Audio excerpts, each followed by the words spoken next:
basically just for like shooting fish in a barrel for those banshees. I'm not sure if I'm just bad at Terran. I don't really understand it very well, but I do see this as a potential build at least against IMBs right now, because his grunt army has no anti-air and he only has 5 Vikings in the air. So maybe he has comfortably scouted out BroER's army. He knows that he's not going to go pure air.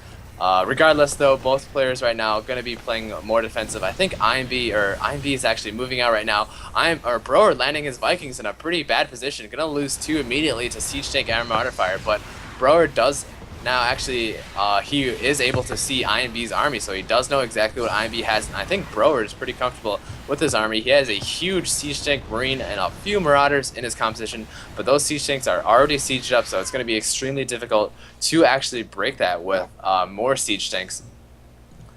Yeah, and it's troubling to notice right now that IMB does have some Thors, and so if BroER continues to pump out Vikings like he is, which it does seem like he is not going to let down on the Viking strategy, he is just going to get hit in the face by Thor missiles repeatedly, and those Viking pilots are just going to keep backing up those Thors. So I think that BroER is going to be in a very difficult position. He does have the economic advantage. He still has tons of Marines, but I really would like to see something else. He currently outmatches INB's tanks, but those Marauders are definitely better than those Marines, but he just has tons of Marines right now. So I think really BroER might be able to just win on sheer mass and economic advantage, but it looks like that a battle is about to approach right now. He is just scanned out, so that's definitely the Terran signal that is saying, hey, I want to attack you soon, see what you have, and it looks like he is starting to move out. He is gaining position on this ledge. I'm not really sure why he's deciding to stay here. I think maybe he thought BroER was going to go and approach up and attack. Yeah, one thing I would have liked to see is that because he's just scanned, he knows exactly where BroER's army is. He could actually move all the way back to the second expansion, in between the 2 bases. It's not the gold one, but the one to the bottom right of it. And I think if he camped there, then he could just play the economic advantage, because a mech army moving out is extremely slow. And if you do have another scouting barracks, you will be able to track his movements. And if he slowly encroached from the high ground on the second expansion on BroER's base to the left of his natural, I think he would be able to start putting BroER in an uncomfortable situation, as he could just start sieging up on those barracks, and BroER would actually have to unsiege his tanks in order to assault upon there. But it does not look like he's doing this. I think IMB right now, one of his main weaknesses in his army is that he just does not have enough meat to tank for his siege tanks. Thors, although extremely strong, I don't think they're good for tanking. I really just like to use Thors in the back to take damage. I think Marauders are the best for tanking in a siege tank heavy army, just because of how cheap they are and how much health they have. Right now, it looks like BroER gonna be poking in slightly with those Vikings, losing quite a few Vikings, and more Marines is getting owned by those siege tanks in the air. But it looks like this is gonna be pretty much stalemate until one side loses all their Vikings, and it looks like BroER is actually going to be reinforcing more Vikings. IMB not having enough Vikings, but those siege tanks those Thors, are going to be able to push those Vikings back, and it really just comes down to who gets impatient first and who wants to push out first with their army.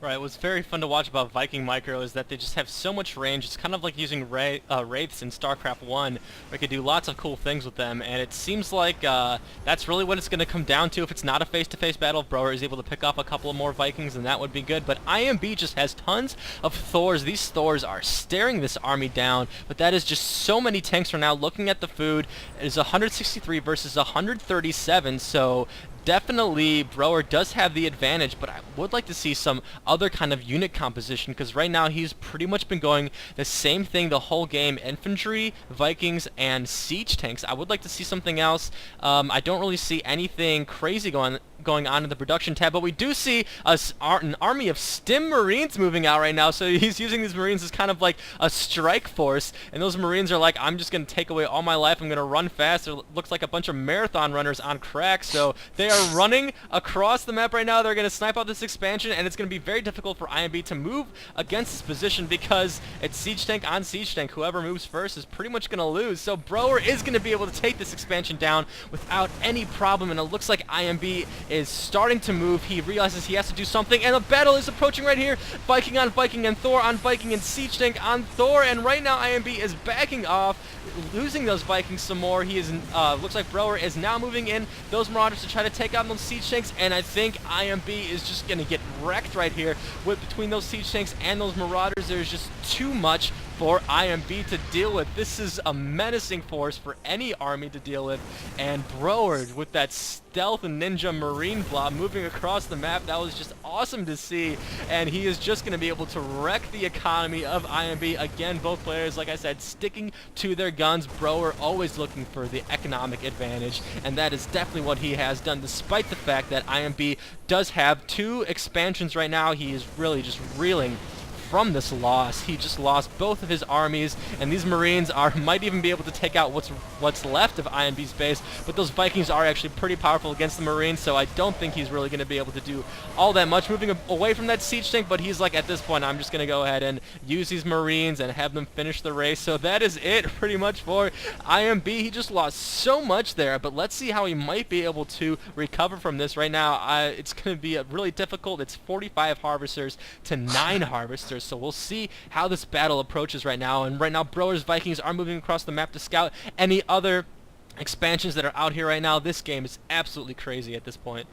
Yeah, definitely. I think BroER is actually pioneering the new speedling run-by for Terrans with the Marine stim. The constant stim of the Marines made them very damaged when they actually got to their base, but they really got to INB's base fairly quickly. Even though siege tanks at that point were able to one-shot at least, I think, 6 Marines at a time, it really did not matter as how horribly caught out of position IMB's army was. And I think seeing that large chunk of Marines run to your base just put IMB into panic mode. And I think he thought that he thought that since BroER took such a huge chunk of infantry out of his army, that he was safe to push out, but that was definitely not the case. BroER was more than well prepared, and he had just a overwhelming number of siege tanks and Vikings to support his defense. So great play on BroER's part, playing the macro game and doing a Marine run-by, and then playing defensively, forcing IMB into an uncomfortable situation. He's got to do 2 things at once. He can't even do the base trade because of how well defended BroER is. So BroER playing very well this game.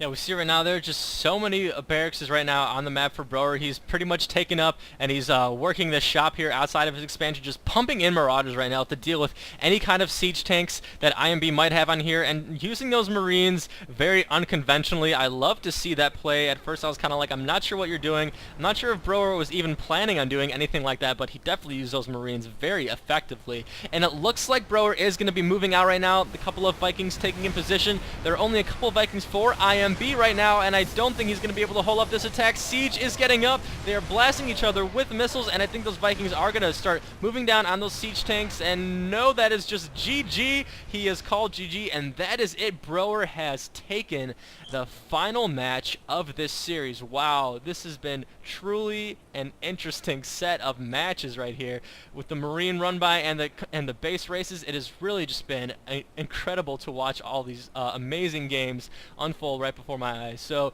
thank you guys so much for watching. I hope you enjoyed this. I am probably going to be casting some more games from the GG Open because these games were really fantastic to watch. So if you like what you saw, please subscribe. And yeah, again, guys, just thank you so much for watching, and stay tuned for the next episode of Maze Esports.